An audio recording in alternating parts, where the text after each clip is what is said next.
A serene afternoon embraced Buddha and his disciples beneath the banyan tree. The sunlight danced through the leaves gracefully. His eyes, half closed, seemed to hold the depth of entire lifetimes. I knelt before him, a seeker with questions burdening my heart, desperate for clarity. My disciples, Buddha began softly, his voice resonating as though carrying the essence of eternal truth. Let us discuss the self. The self, Buddha continued, is akin to the shadows cast by our bodies, an illusion created by circumstances and perception. Ananda raised his head curiously, asking, Master, how can one distinguish between the illusion of self and the ultimate truth? Buddha smiled gently, a silent affirmation of Ananda's earnest search for clarity and understanding in the midst of uncertainty.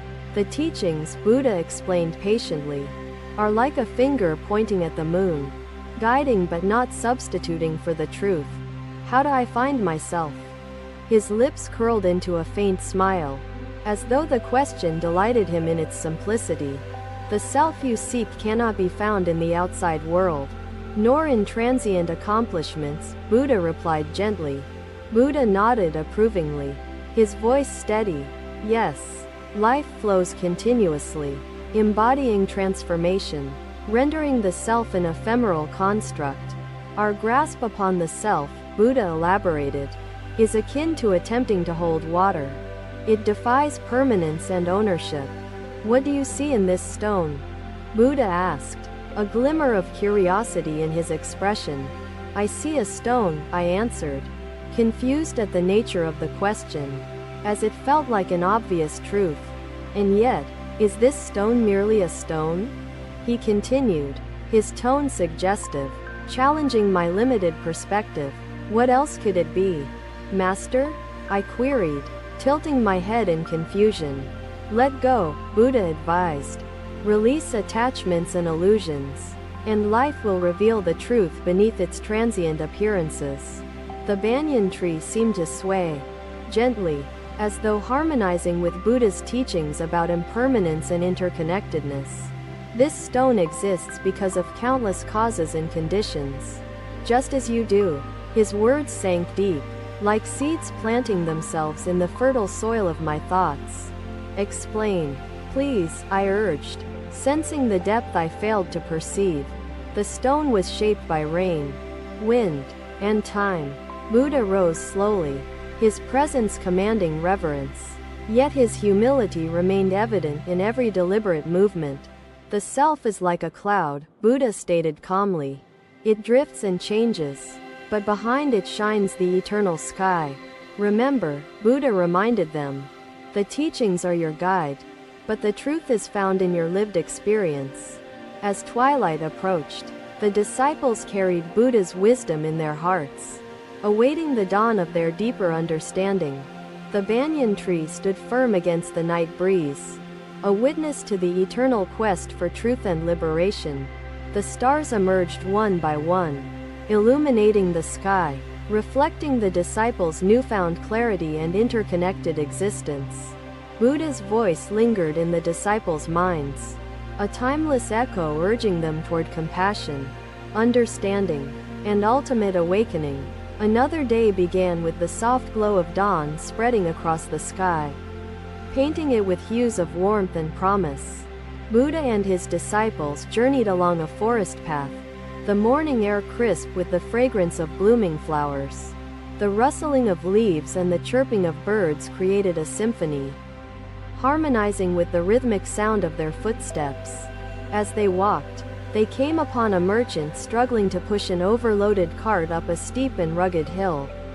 The merchant's face glistened with sweat, his breathing labored, yet he persisted, driven by his attachment to his possessions.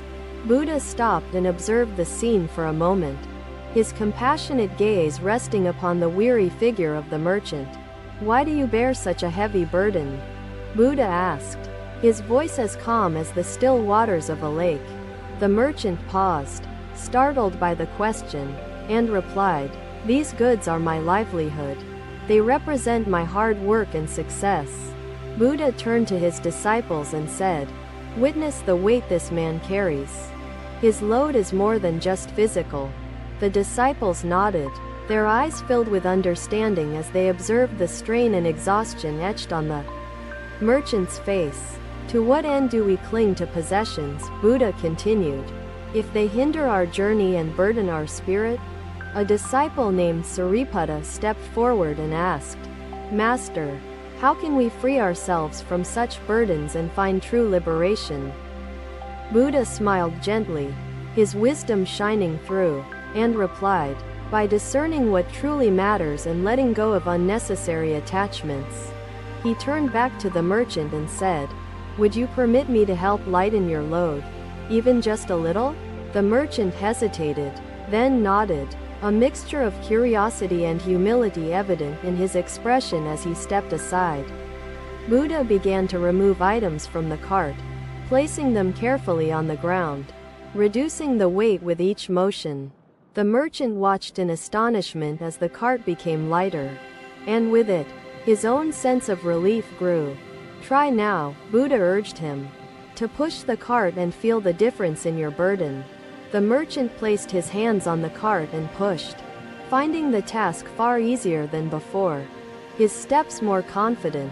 Buddha turned to his disciples and said, "Freedom comes not from holding tightly but from releasing what is not truly needed." Attachment, he explained further, is the root of suffering. It binds us and prevents us from ascending to true clarity. Another disciple, Mahapajapati, asked, "Master, is it wrong to cherish the things we work for and hold dear to our hearts?" Buddha's expression softened, and he replied, "It is not wrong to cherish, but do not let your heart be imprisoned by them. Cherish," he said, "with gratitude and mindfulness, but understand that impermanence touches all things. Nothing lasts forever in this world." The disciples reflected on Buddha's words, their hearts moved by the simplicity and profound truth of his teaching. The merchant, now sitting by the roadside, asked, "Master, how can I learn to let go of my attachments and find peace?" Buddha sat beside him and said, "Begin by asking yourself, do these possessions bring joy, or do they weigh upon your soul?" True wealth, Buddha continued, lies not in what you possess, but in the freedom and contentment within your heart. The merchant nodded slowly, his expression shifting from confusion to clarity as Buddha's words resonated deeply with him. The sunlight filtered through the trees, casting golden rays upon the group, as though nature itself embraced Buddha's wisdom. Buddha rose and said, "Let us continue our journey, carrying these lessons in our hearts as we move forward." The merchant watched them depart, a newfound lightness in his spirit, vowing to live with less attachment and greater awareness. As the disciples followed Buddha along the path, the forest seemed to whisper its agreement with the teachings of impermanence. Buddha said, "The journey of life is like a mountain ascent. To reach the peak, we must shed unnecessary weight. Every step," he continued, "is an opportunity to let go, to simplify, and to embrace the essence of what truly matters." The disciples walked in silence, their minds turning inward, each contemplating the attachments they still clung to in their own lives. Buddha's teachings echoed in their thoughts, a guiding light illuminating the path toward freedom and self-realization. The sun climbed higher in the sky, its warmth enveloping them as they continued their journey. Lighter in spirit and step, the forest opened into a clearing, revealing a vast expanse of rolling hills and distant mountains shrouded in mist. Buddha paused and gestured toward the horizon, saying, "The path is long, but each step taken mindfully leads to awakening. Do not rush," he advised, "for haste is often born of attachment. Walk with awareness, and the journey will fulfill itself." The disciples bowed their heads, their hearts filled with gratitude for the guidance and wisdom Buddha imparted to them. As the day turned to evening, they reached a serene village, where they rested, carrying Buddha's teachings within their spirits. The villagers welcomed them warmly, offering food and shelter, their kindness a reminder of the interconnectedness of all beings. Buddha sat beneath a tree in the village square, the evening breeze carrying the scent of earth and fresh blossoms. A child approached and offered Buddha a flower. Her innocent gesture a symbol of pure intention and unconditional love. Buddha accepted the flower with a serene smile, saying, "In this simplicity lies the essence of truth." Unburdened and free, the disciples watched, their hearts swelling with reverence. As they witnessed the depth of Buddha's understanding and compassion, the night sky unfolded its vast expanse, stars twinkling like jewels. As the village settled into the peaceful rhythm of slumber, Buddha's voice lingered in their minds, a timeless echo reminding them to release, to flow, and to walk with awareness. Another day greeted Buddha and his disciples, the morning light bathing the village in soft hues of gold and rose. The villagers gathered to bid farewell, offering humble blessings and food, their kindness a testament to life's interconnected nature. Buddha and his disciples walked toward a lotus pond, its stillness reflecting the deep sky and surrounding trees. The path was lined with blooming flowers, their petals vibrant and fragrant, symbolizing life's fleeting beauty and impermanence. Buddha paused by the pond, his gaze fixed on the reflection of the moon shimmering on the water's surface. "Many seek a path," Buddha began, his voice serene, believing it will lead them to enlightenment and ultimate truth. However, he continued, the path is not paved with certainty. True wisdom lies in embracing the pathless journey of life. A disciple, Kassapa, asked earnestly, "Master, how can we walk when there is no defined path to follow?" Buddha bent down and gently plucked a lotus, holding it delicately between his fingers. Its beauty profound yet simple. Each step, Buddha said, as a moment, each moment a lotus, containing the entire universe within its fragile petals. The path, Buddha elaborated, is not something external, it is created by your intention, awareness, and the way you walk. Another disciple, Ananda, asked, "Master, if the path is created with each step, how do we know we are walking correctly?" Buddha replied, "Walk with mindfulness, walk with compassion, and walk without attachment. In doing so, you manifest the path." He placed the lotus in Kassapa's hands and said, "Carry this, not as a destination, but as a reminder of truth." The pathless path, Buddha continued, is defined not by where it leads but by the intention and wisdom within each step. The disciples reflected deeply on Buddha's words, their hearts touched by the profound simplicity of his teaching. A gentle breeze swept across the pond, causing ripples to disturb the reflection, a symbol of life's impermanent nature. Buddha pointed to the ripples and said, "See how even the moon's image changes. Truth is not fixed, it evolves constantly. Be adaptable," Buddha advised. Like water flowing around obstacles, adaptability is a key to walking the pathless path. Mahapajapati asked, "Master, how do we overcome fear and doubt when faced with the unknown and uncertainty?" Buddha's gaze softened, his compassion evident as he replied, "Fear arises from clinging. Release attachment, and courage will fill the void. Uncertainty," he explained, "is not an enemy. It is the fertile ground upon which clarity and wisdom grow." The disciples meditated on Buddha's words, their minds gradually shedding the constraints of fear and embracing the freedom of surrender. As the sun climbed higher, its rays danced across the pond, illuminating the faces of Buddha and his disciples. Buddha said, "Walking the pathless path requires trust, not in external signs, but in your own heart and understanding.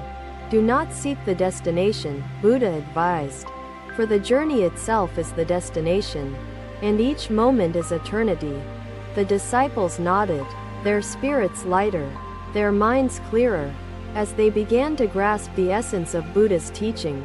The villagers gathered once again to share a meal, their hospitality a reminder of the interconnectedness of all beings. Buddha accepted their offerings with gratitude, saying, "Generosity flows like a river, nourishing all it touches. Share and receive with open hearts." The meal was simple yet abundant, its flavors enhancing the sense of unity and gratitude shared among all present. As the day gave way to evening, the disciples and villagers gathered around a fire, its warmth uniting them in fellowship. Buddha shared stories of wisdom and compassion, each tale revealing a facet of truth hidden within life's countless experiences. A villager asked, "Master, how can we find peace when life is filled with struggles and hardships?" Buddha replied, "Peace is not found by escaping struggle. It is found by embracing struggle with understanding and equanimity. Life," Buddha continued, "is neither a burden nor a gift. It is both.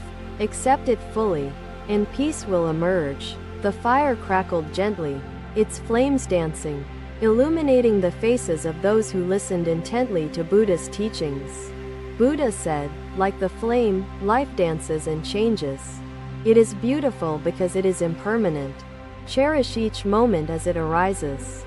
The disciples felt their hearts open, their minds free from the constraints of clinging and attachment to fixed notions. Buddha concluded, "Do not seek perfection, for imperfection holds truth. The lotus grows from mud, yet blooms radiant and pure." The villagers dispersed, carrying the wisdom they received, their spirits nourished by Buddha's words and the shared experience. The night sky unfolded its vast expanse, stars glittering like jewels, each one a testament to the boundless nature of existence. Buddha sat by the pond, gazing at the reflection of the stars, his presence serene and unwavering. The disciples joined him, their silence speaking volumes as they internalized the teachings they had heard throughout the day. Buddha said, "Stillness reveals truth. In stillness, you hear the voice of the universe echoing within your own soul." The breeze whispered softly, carrying the scent of earth and flowers, a reminder of the interconnectedness of all life. The disciples felt a profound sense of peace, their hearts united with the vast, infinite rhythm of existence. Buddha rose and said, "Let us rest now, and let the night's silence nurture our understanding and compassion." As the disciples closed their eyes, the stars watched over them, illuminating the pathless path they had begun to walk. Buddha's voice lingered in their minds, a timeless echo guiding them toward liberation, wisdom, and unending love for all beings. Thank you for watching.